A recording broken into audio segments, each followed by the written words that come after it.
Hi, I'm here with Dushan from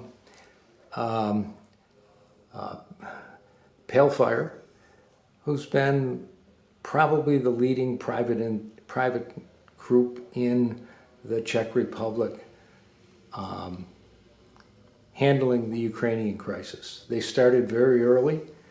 Dushan's a YPO'er, along with most of us, and if you would tell us how you started making the decisions, before the war actually began, and what you've accomplished. The things I've seen here are phenomenal, and most of them have been initiated because of their lead. Hi. We actually started monitoring the situation last year on December, where we saw that Russia is maintaining troops on the Ukrainian border, and as in the past Russia was invading Czech Republic in 1968. In general, Czechs don't have very good relationship, and we don't really trust Russians, so we were very careful and monitoring the situation. In Pale Fire, one of our business parts is doing investments on stock markets, and we are monitoring the global situation, global trends, energy movements, oil, gas, and other stuff. And it was actually very visible overall from what was going on that Russia is taking the situation extremely seriously, and we were expecting that the probability of war is like above 50% back on December. And during January and February we saw many actions, and we were following them with our analytical team, which were increasing the probability of war. And in late January, our estimation was that it's almost sure that the war will start. So we started some strategic thinking, what we can do, how we can help. Our first discussion started with People in Need group, which is NGO in the Czech Republic, which we work with for a long time, and they are helping refugees mainly in war areas and in areas which are in critical situations.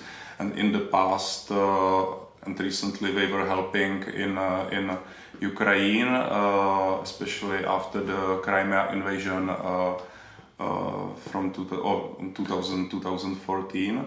We had discussions with our analytical team, and we kind of encouraged them to start preparing for the war situation.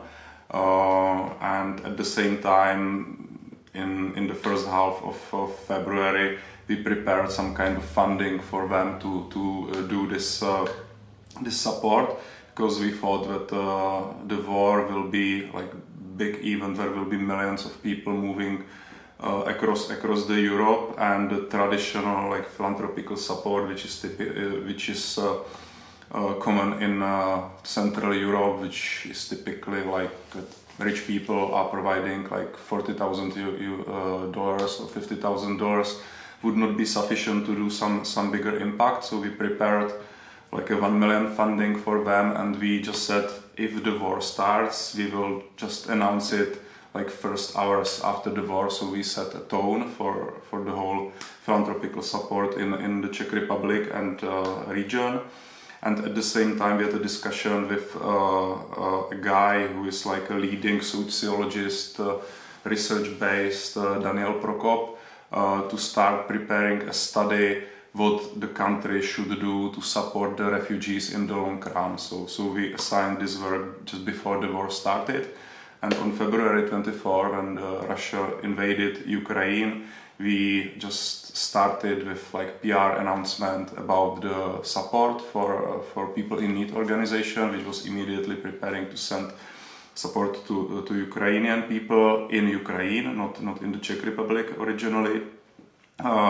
And it immediately set the tone. Like the second donation, which was announced by the owner of the local Google, let's say in the Czech Republic, was almost $5 million, and it was followed by many other donations, and right now I've heard from someone that Czech Republic is either first or second country per capita if you take the donations to support the Ukrainian refugees in the world. So we were very successful in this, and with our second initiative supporting Daniel Prokop and his research, we were able within 30 days, so we published it like second or third week of the war, to prepare a very comprehensive study based on numbers, based on scientific research, showing what we need to do as a country, what changes in law, what changes in educational system, what changes have to be done in support of refugees, so that we can take them here in the Czech Republic and not send them to some camps outside of towns,